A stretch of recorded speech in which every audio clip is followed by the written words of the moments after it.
Great. Like I said, Iwu, thank you for joining our Future of Work podcast and talking about all things remote work, given your background. We'll follow up with the introduction later. And to dive right into it, I'd love to kick off with our first initial questions that focus less about remote work, but more about how you started within this journey. So to dive right in, I read once, and I have the quote up here as well, that you can't remember what life was like before launching a startup. So that first initially made me smile ear to ear and also made me curious of what was your first company and when did you launch it? Oh, that was ages ago. Actually, I was thinking about it over the weekend. It was in 2011, yes, and we had this project that was focusing on social commerce. So basically, it was a time when social media uh, exploded, and at the same time e-commerce was also on the rise. So the idea was to combine these two trends. But of course, as we had only 21 years at zero experience, of course the first startup was a failure. Although we were running the company for over a year and had the first customers, paying customers, and partners, etc. But basically, it was a first very extremely important lesson on a lot of fronts.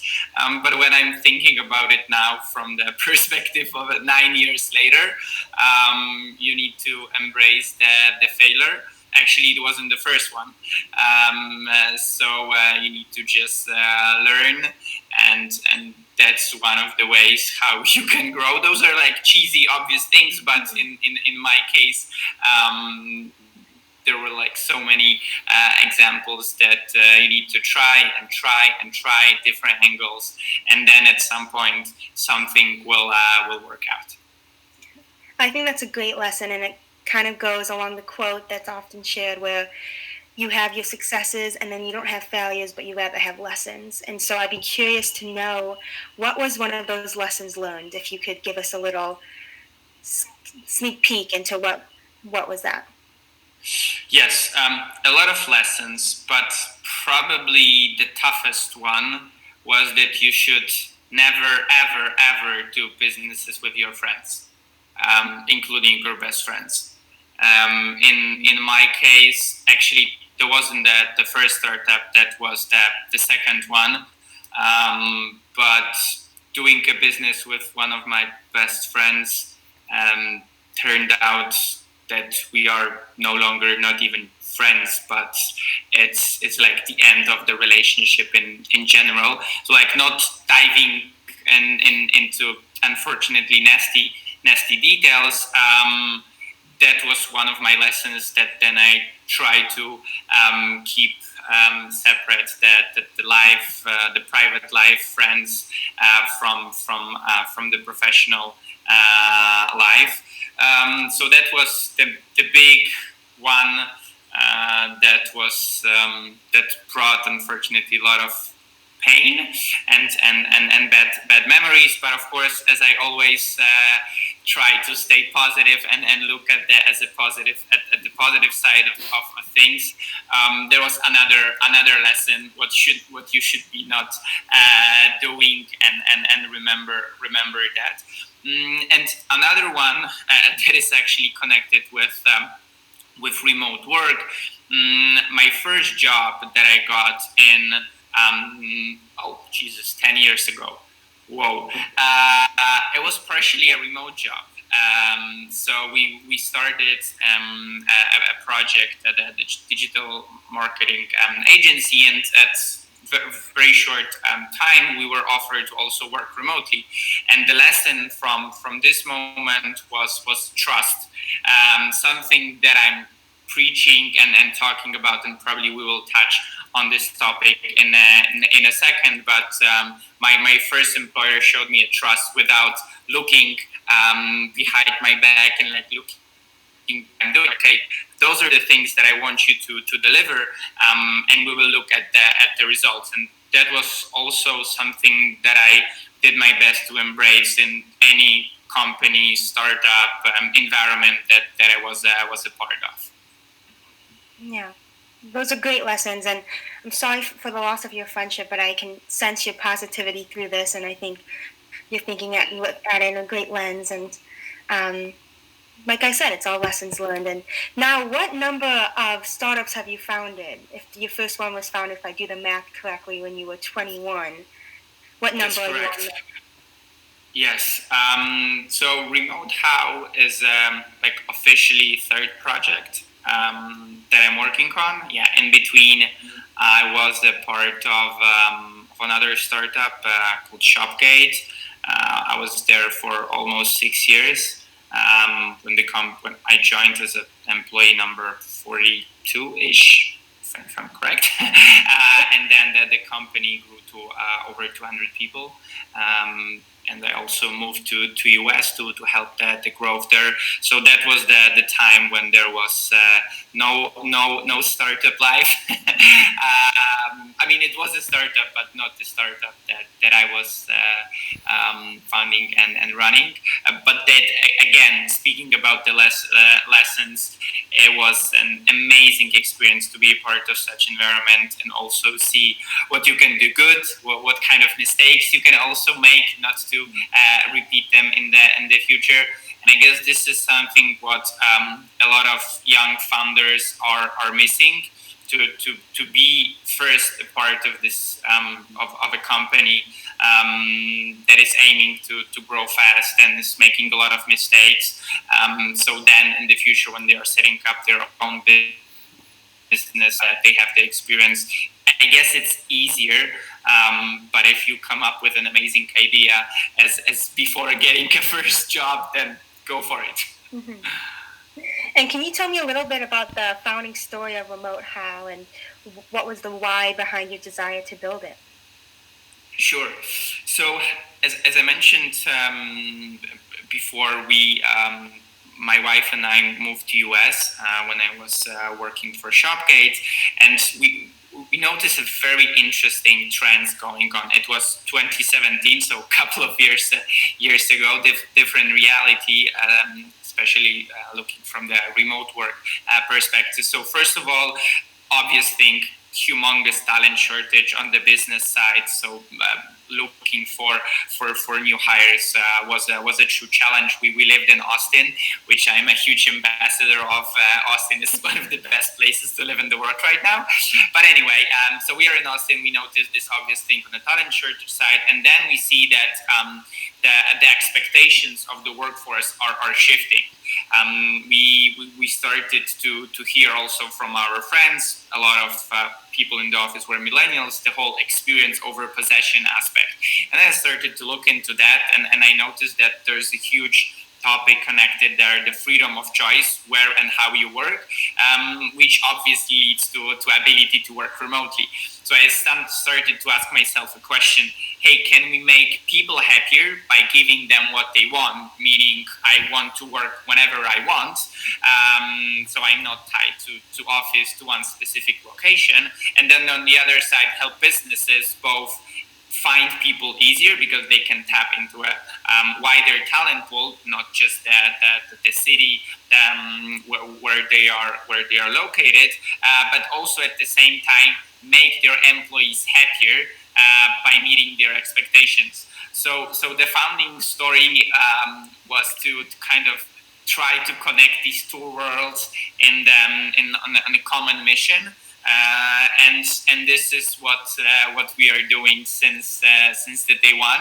It's not an easy mission because especially like prior to COVID, a lot of companies, majority of companies, were extremely hesitant to this concept. So first of all, you need to cross the mindset, and then once the mindset is there, you can start talking about the details, how you can actually make this work. So from the day one, we put a lot of emphasis on education because remote work is a change, and people are first of all afraid of change. and know how to manage the change. So that was the story why we are having this conversation 2 years later. Yeah. More than 2 years. Oh my goodness. I know, time flies, time flies. And how are you, you touched on something that said you have to help change their mindset as it relates to remote work. How do you first educate and then encourage remote work? Because sometimes that's the hardest thing as a founder and a startup is changing that behavior. Mm-hmm. Yes. Something was breaking up. Can you please repeat the question? Yeah, of course. So I was saying that you said something about the necessity to change the behavior of certain employers when they are being matched with remote workers. And I think that's one of the hardest things that founders and startups can do is to shift their potential consumers' minds. So how did you go about first educating them about the benefits of remote work and then encouraging them to take the leap? Yes, sure. So the approach that works in different scenarios is to show the real life case studies, real life examples that this new reality that you are talking about is actually happening and is doing good, right? So the remote work concept in like late 2017 wasn't something new. We didn't invent this way of working. Actually, NASA did in 1970s when they introduced telecommuting. So it wasn't new, but still majority of the market was hesitant. So what we've done from the day one, we started to highlight, we started to work with practitioners from remote companies. They're operating this way for quite some time. And by showing that the remote work that people are afraid of, that this won't work, like that's not something for us. They were like, hey, but there is this company A, B, C, and D, and those are the managers, HR, C levels from these companies. Listen to what they have to say before you are like, no, that's not for me. So our first milestone, we decided to organize virtual summits. So we did it before it was cool in 2018, and we ended up with over 5,000 people that joined from 103 countries to listen to. If I'm 63 speakers from like Asana, New York Times, Forbes, companies that are embracing remote work or they are starting to look in this direction. So the newbies, the people that are hesitant, be like, okay, this could work. And then as the follow-up, we started to even work closely with the remote companies, Envision, Doist, Buffer, TouchJar to actually get even more content out there, because this is extremely important to first showcase that it works and then showcase the details from practitioners, what you can actually do to implement it in your day-to-day operations. Yeah, I love that method of the show then tell approach. And I think why can't you have some burning questions you're hoping to ask about as it relates to remote work for teams that either have been remote or are going remote or just recently went remote. So do you want to hop into those? Yeah. So Iwo, thanks again for joining us here. Uh, and actually, before we get into this, we've done the intro, but please tell our audience again where you are right now. We and Mia and I are on the east coast of the United States. Where are you? I'm on the coast of Vietnam in Hoi An. So I'm speaking to you from the future. It's late evening here. That is awesome. I do recall that. I think the first time I spoke to Iwo, I think you were dialing in from Bali. That might be correct. Yeah, I can't remember one of the more exotic locations. So I think it always made an impression to me that when you can ultimately decouple your work from where you want to live, or where you want to be, magical things can happen, and a lot more flexibility. A lot more interesting things can happen in your life. That's true. That's true. I just wanted to mention one thing, because as COVID, the post-COVID world will enable a lot of people to actually work and live from anywhere. The stigma of digital nomad, I prefer the term slow mad. We would need to fight a bit with that, because there is this image of a person that is in this weird remote location, and probably they are not working, just sitting the whole day at the pool. And actually, in my case, I'm working more than I'm supposed to. I'm not even able to use all the time to actually benefit from the amazing weather wherever you are. But if you look at the perspective of remote work can be done anywhere, we should not be looking at where you are, what are the circumstances. Those are the things that you should be doing, and they can be done anywhere you are. If it's Bali, Vietnam, if it's California or Poland, that the location doesn't matter. You should be able to live where it brings the most joy for you, and where you can produce for whatever project you're working on. Yeah, no, I agree, and I think a lot of companies, because of COVID, and certainly even before COVID, you and I have seen that trend building in the last few years, right? Companies are more forward-leaning. Companies have been thinking about their own remote strategy, but certainly COVID changed all that and accelerated that for everyone. So one of Yep. the things I want to talk about, and I think audience would be really interested in hearing from you is, you work with a lot of companies, big and small, in helping their team, their company, and their staff to uh, actualize remote work, right? And to really solve a lot of the day to day and the cultural components and the day to day collaboration components. Can you tell us a little bit about what you see that is a common theme in terms of challenges that companies deal with when they go remote? Yes. So I will do my best not to speak about the obvious ones. So a couple. So looking especially at companies that went suddenly remote, and this is a new reality for them. The couple of things. So first of all, culture is a huge thing. Thriving the culture in the remote setup is a challenge, and it's also a process. Like, you cannot make it work remotely within the day, especially if your company didn't have a right culture, or there was no culture at all before that. So this is probably one of the top three challenges, pain points that we see. Then impacts a lot of different parts of the business. Part of the culture is an employee engagement. So how to make sure that people still feel connected. We are engaging them without being in the same office. Then there's another aspect that it will now finally become a thing, not that just we are talking about. So well-being in the aspect of a burnout.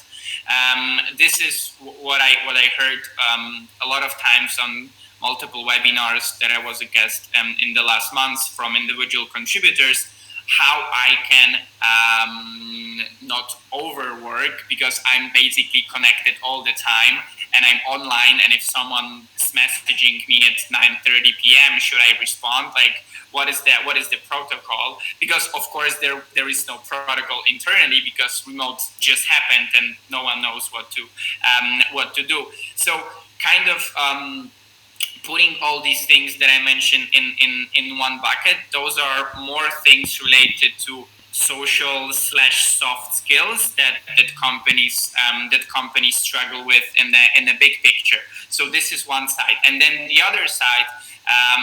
Unfortunately, there are still a lot of bad management practices out there that people working in the office oftentimes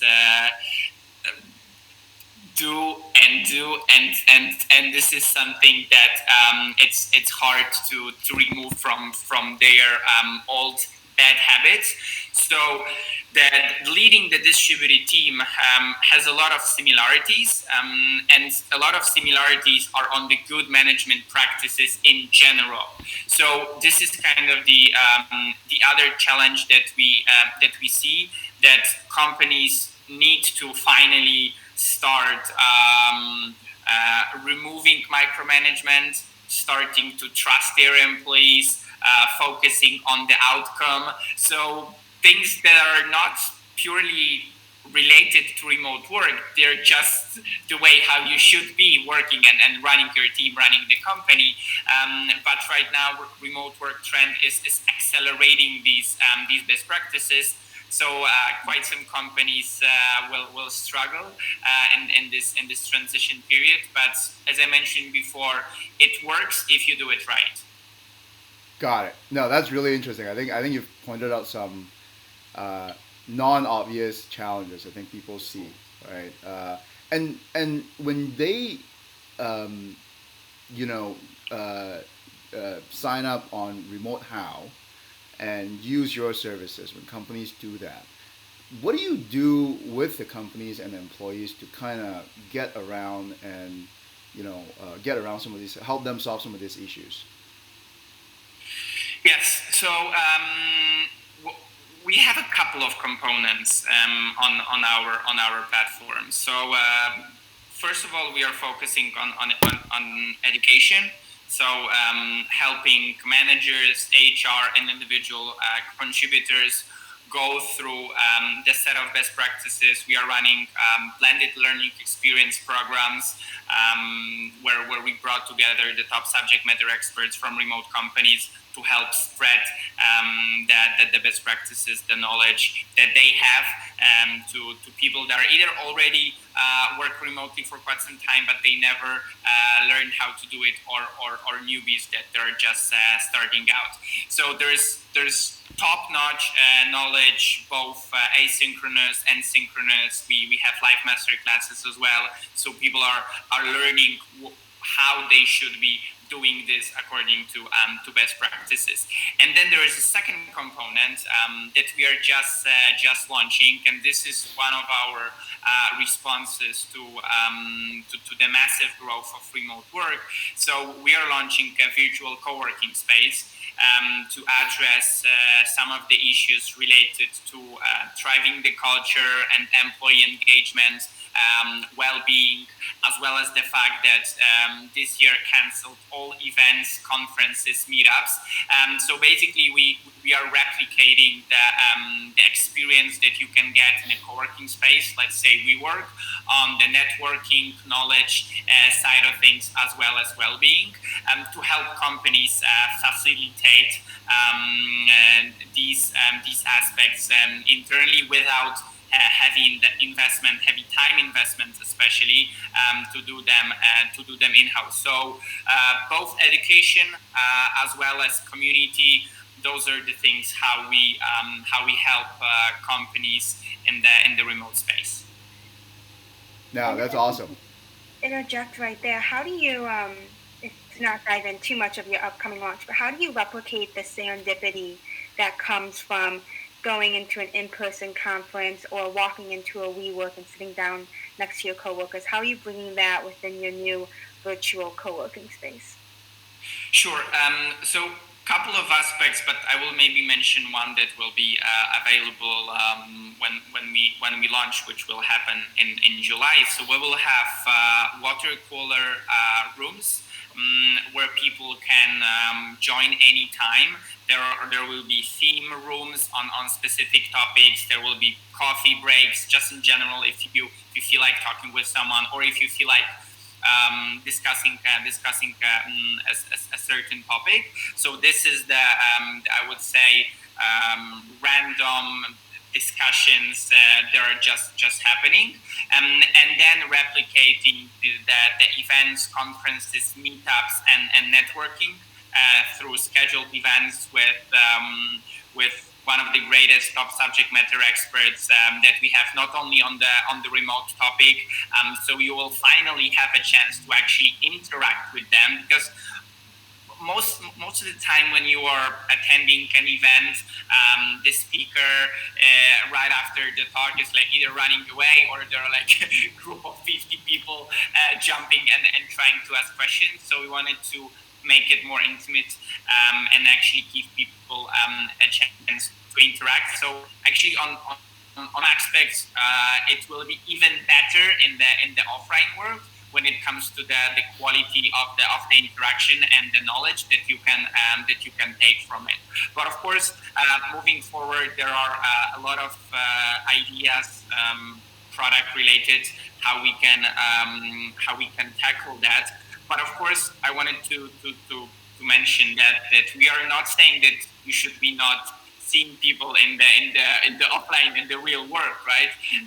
You should have the freedom of choice if you want to meet them, or if you prefer to be remote, or if you want to do both things, right? A lot of companies that are all remote, they don't have an office. They still organize their yearly, quarterly retreats. So there is still time when you meet your coworkers. But in a day-to-day life, there are ways how you can figure that out, so people can still have the social interactions. Now that's awesome. I think there's so many nuances as we talk to people.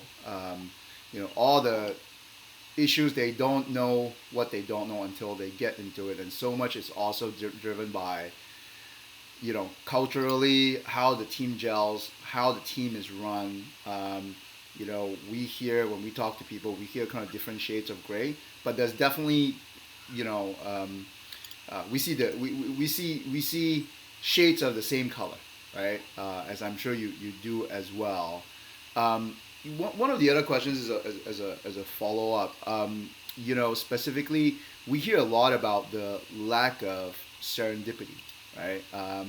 The lack of I think people talk about water cooler, the lack of collision in the hallway. You don't have that in remote work, right? And this may be one reason why you're thinking of the virtual co-working space as a way to solve some of that. How do when companies say, boy, we lose a big part of the natural organic conversation when we move to remote. How do we solve that? What are some of the ways that you have seen people make that work or solve that in a very equally organic manner? Yes. So the answer is very short but not simple: consistency.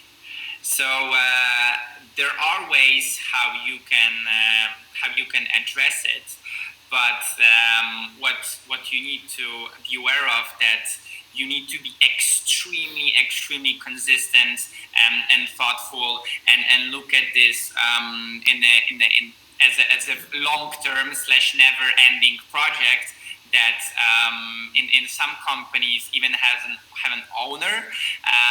Some companies that went remote started to hire community managers, engagement managers, so people that are making sure that the challenge that you just described is being addressed on a daily basis. So it's not random, like, oh hey, let's do yoga in 2 weeks, and then the yoga happens, but that was the first and the last time, right?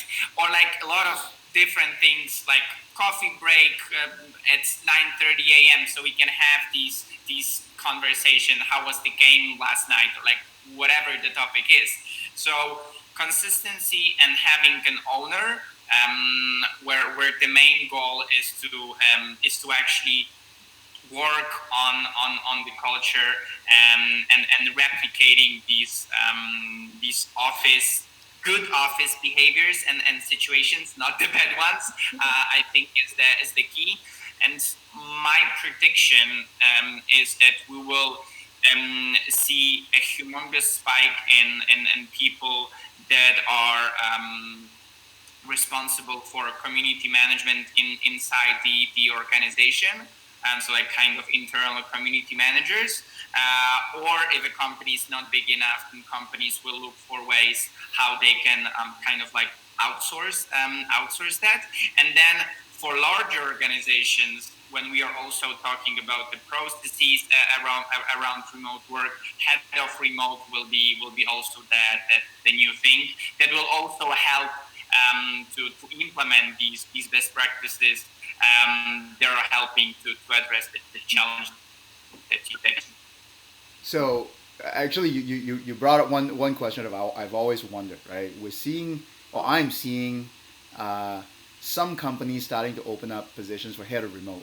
Uh, and do you find that that's a necessary component of a company who is serious about having a remote workforce or quasi remote workforce? Do you see that moving the meter, or do you think that a company can go remote without having a dedicated, head of remote to facilitate and to put different infrastructure in place? Yes. So I guess there are different ways how people see that their head of remote responsibilities, because there are examples like Darren from GitLab that is a head of remote at GitLab, but actually he's more a remote face of a GitLab, right? Mm. He's also doing some remote stuff internally. So that would be kind of like one way what it actually means for your organization. Then answering the question, even every organization needs head of remote? No, of course not. That really depends on the size and also how many things needs to be changed for remote work to work, because it's not just that you're launching or you just have your communication tool that you're using for your video software and that's it, you're remote, right? So sometimes there are a lot of things that need to be changed and like deep inside and also on the culture side. So probably like the most common thing what we will see is that the growth of consultants. They are helping on a project basis, and then maybe offer an ongoing support if it's needed.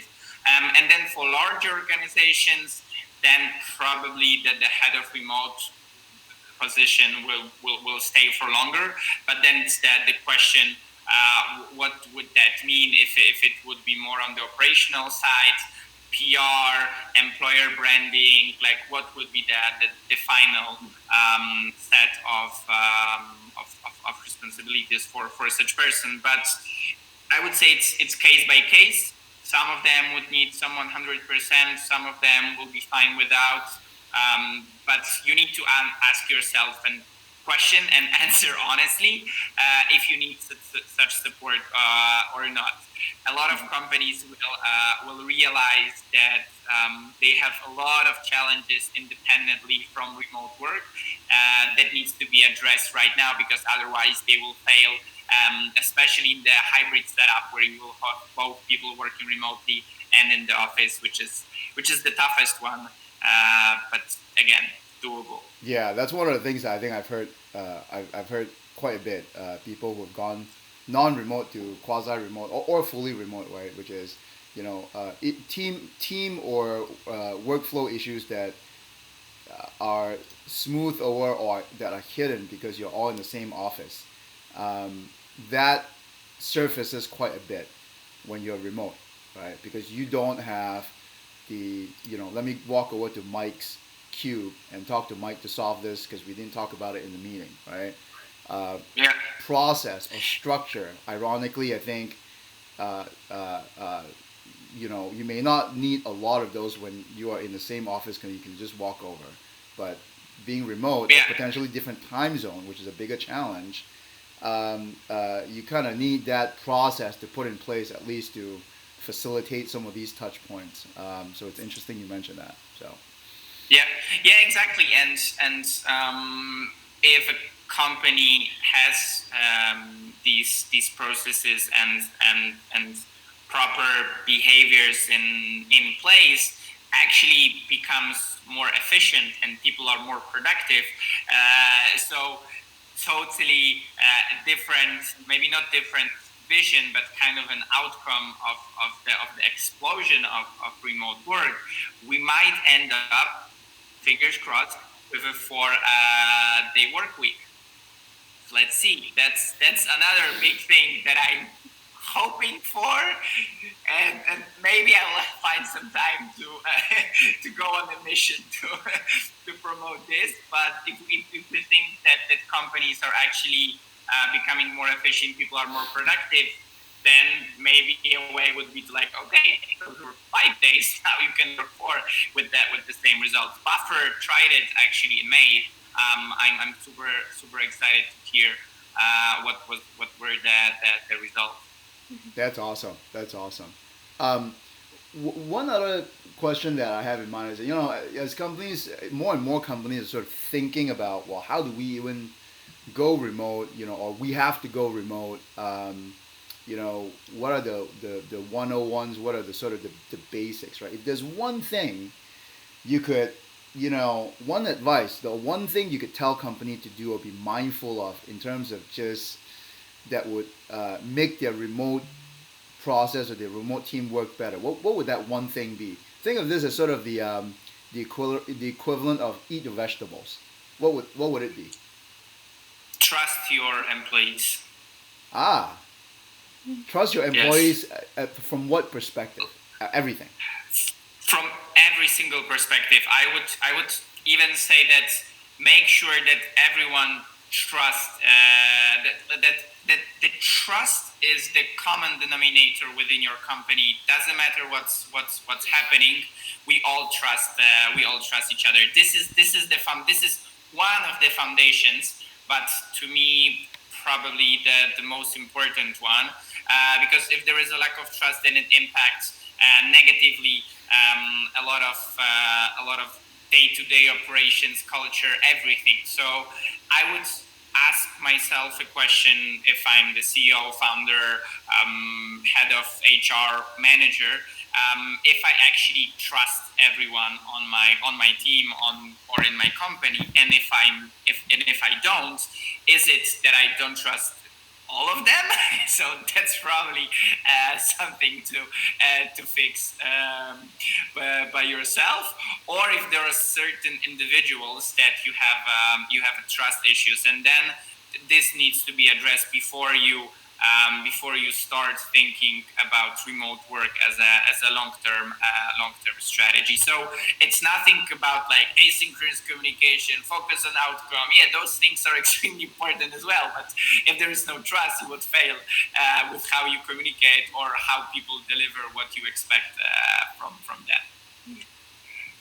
And if I may ask a question now, you said you started Remote How with a necessity to educate and inform employers and attempt to change their mindset as it relates to remote work. But I saw that Remote How actually had a global work from home day, and now realizing that that global day is now every day for a lot of teams. How do you see the mindset of remote work changing from both the employee perspective, but also the employer perspective now during COVID-19 and then also post COVID-19? Yeah. So prior every single survey report that you will look into, number one or number two employee perk that people were looking into was remote work. Remote work or flexible working hours, flexibility where you work. So the expectation from the workforce was already there for years. Then from the company perspective, basically a lot of companies were hesitant, and then the pandemic came, and they had no choice to revisit. I did a poll on LinkedIn a couple of weeks ago where I asked which companies already decided that they are going fully remote, or they will have fully remote option to anyone that is willing to take it. And majority of answers were like, yes, we will have finally the remote work option. So like following the giants, that the Facebooks of the world that finally make this decision. But a lot of companies, a lot of answers in the pool were like, we still don't know. So there is still a hesitation and hope among some of companies that they will all go back to the office. But knowing that remote work flexibility was something that people were expecting and waiting for a really long time, there will be a clash. So if you're listening to us and if you feel like, oh, we are all coming back to office, you will have a challenge, you will have a problem. I hate the word problem, but in this case it will be actually a problem that you would need to address. So I would rather start thinking how you will address these expectations. Maybe doesn't mean that you need to go all remote. That's not the case. You need to find the best solution together with your team. So it shouldn't be just a decision of the management of one person, but you should really involve your team in making such strategic decisions that also impact their private lives. Yeah. And I'd love to actually wrap this conversation to be respectful of your time, but also given your experience running a fully remote company with a distributed team for 10 plus years and then founding Remotehows and leading that team remotely as well, could I challenge you in saying what are the 3 single words that you would say is a reason for teams to work remotely? Like an XYZ, that's why you should enable your teams to work remotely. Trust, happiness, and freedom. Those are the things that would both help individuals, also will make the positive impact on their life and their satisfaction, but will also positively impact your business. One of the main HR metrics is an employee retention. So you should really think how you can make your employees happier, more satisfied, to provide them with such environments. If you trust them, if you're making sure that they are happy, and if you're providing them with a freedom where they work, this is the ultimate reason why you should be going remote. Period. Yeah, no, that's awesome. I think Ivo, thank you so much for taking time. In fact, one of the things before we wrap, I just want to figure out where Hoi An is. You're in Hoi An? I'm in Hoi An. Yes, it's in between Hanoi and Ho Chi Minh. It's half an hour drive from Da Nang. Beautiful place. Beautiful place. If anyone is looking for to escape. Oh, let's see. Vietnam has closed borders right now, so you won't be able to do it right now. Ah, okay, so it's in the middle. Got it. Sorry? It's in the middle. Oh, look at this. Yeah. Beautiful. That's beautiful. Wow. Yes. Yeah. Well, I would be able to. I'm not saying no. So if there's one thing, if any of our listeners take one thing away from this podcast and this call, is that look at what you can do when you work remotely, or look at where you can be when you work remotely. And I say that with a tinge of wistfulness, because I live in the Northeast where half the year is, sub 50 degrees Fahrenheit. So. Yeah, I was just showing that there is a pool. I'm not using this because I'm working all the time, but there is an option if you have the proper work-life balance to use the pool as well. Yeah. No, I think indeed. Thank you so much for having me. It was really a great conversation, and I hope that we both convinced some folks that were hesitant, but also provided some great insights to ones that are still looking for answers. Yeah, no, this is awesome. I really appreciate your time, Ivo, and we will chat again soon. Thank you so much. Have a good day.